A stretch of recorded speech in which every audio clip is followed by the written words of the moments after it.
Hello everyone, welcome back to my channel. It's your girl Sam, and today I am back with some more important information.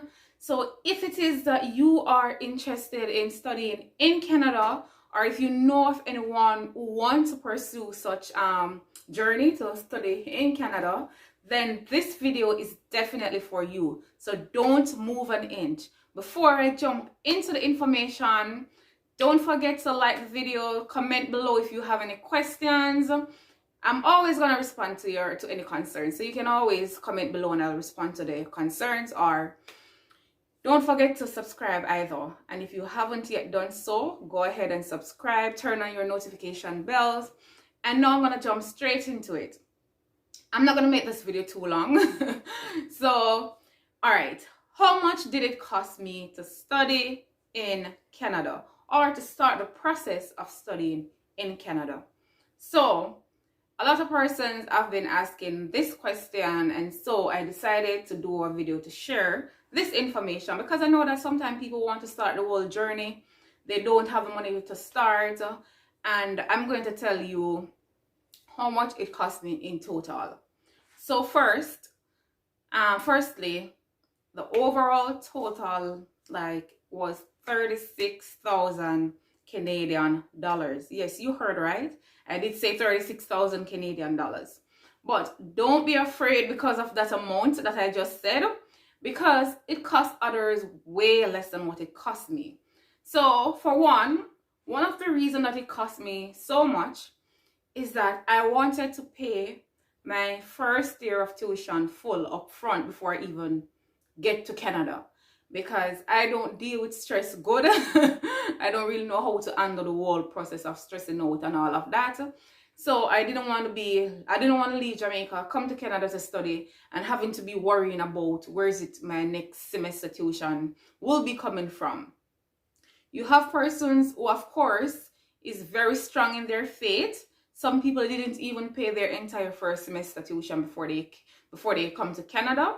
But they did what they have to do, and they are here today. And I know a lot of persons can share their stories with you guys to tell you it is not an easy journey, but at the end of the day, it will worth it. I can tell you that for sure. So I mentioned in my previous videos that I paid my entire tuition up front, which was about 18,000 Canadian, because it was 16,000, almost 17,000, and by the time I came here, there was an increase in tuition, and I had to pay an additional 1,000 Canadian dollars.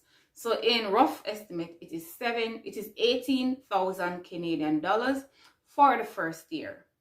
My total tuition is roughly about 28,000 Canadian dollars for the full 2 years. So when the second year starts, I will have to pay another 10,000 Canadian dollars. And that amount may be increased by then, because, not everything is going up. So by then, probably I'm going to have to pay like 11,500, if not more, for my second year. So the total is roughly about 28,000 as it is right now. With that being said, paying the first year tuition up front, it kind of alleviates the stress of worrying about how is it you're going to finance your next semester. But the really good thing about all of this, people, when I was making my decision to come here as a student, I would only be able to work for 20 hours. Yes, I just said 20 hours. And if you do the math for 20 hours, and the minimum wage for where I'm at is $13.60, that would be only enough to pay my rent and buy my food. So I would not be able to save from that to pay my next year tuition. But luckily, IRCC allow international students to work more than 20 hours. As long as it doesn't interfere with your school and everything and you're performing, you can work over any amount of hours you want to work. Well, depending on what you can handle. But I wouldn't advise people to be killing them, trying to work like 40, 50, 60 hours, because it is hard. Studying is very hard.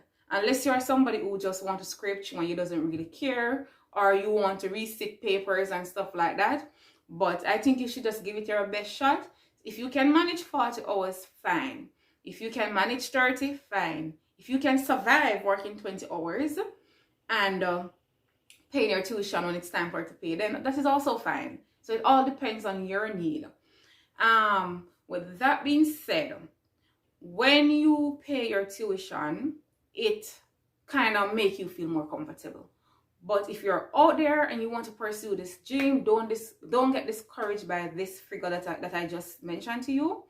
Because one, you can pay only a deposit when you're applying for your paperwork.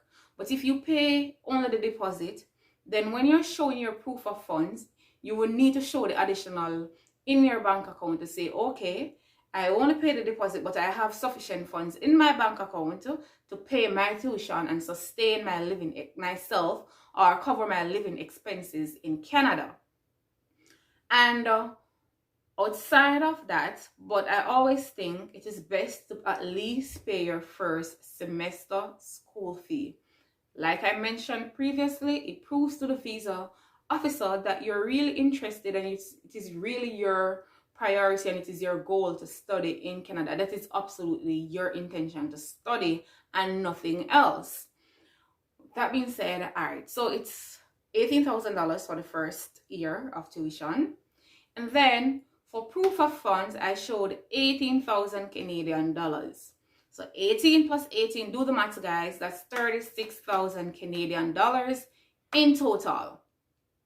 And when I said in total, I'm not talking about airfare and all of that. It's just for the proof of funds and the tuition. So for proof of funds, IRCC, on their website, you can check it out. The recommended amount is 10,000 Canadian dollars. However, I wouldn't advise you to apply with just the 10,000 Canadian dollars, despite the website saying that. Because one of the common reasons why they refuse people is to tell them that they doesn't have sufficient financial resources or sufficient funds to sustain their living expenses while they're studying in Canada. Or you cannot sustain yourself in Canada without working in the country. Of course, they know you're going to be working, but I don't know. But that is just what they are saying most of the times when they refuse people. So, of course, you want to try and show as much as possible. So if it means, say, you're going to borrow some money for putting in your account, and if you're going to do that, probably I shouldn't even be saying this, but yes, if you're going to do that, you have to know how to put the money in your account. You don't want to use one account if that's the case, because you want to spread it out. So that is the reason why when you want to study in Canada, you have to start preparing prior. So if, for instance, we're in December. So if, for instance, you want to start the process by, say, May, June of next year, depending on the school you choose and their intake time. I don't know. Every school have different intake time, and yeah. So you would have to start preparing from now. Start gathering that money in your bank account. When you start gathering that money, you get all the documents. You apply for your school. When you apply for the school, by the way, you get acceptance. It doesn't mean you have to apply for your for your study permit same time. I got my acceptance letter in early February, and I didn't apply until last day in April because I was still trying to pool my resources, my funds together while, I was waiting. You want to show as much as possible. With that being said, I'm not going to keep you much longer. If you want to start, you can start with way less than how much it cost me, because the tuition depends on the school, it depends on the program that you're doing. And like I said, if you have any other questions, just drop the questions in the comment box below and I will respond to you, or I can do a video on whatever it is that you guys are asking. So thank you guys for watching, and thank you for the support. Don't forget to go and subscribe to my channel. See you next time. Bye.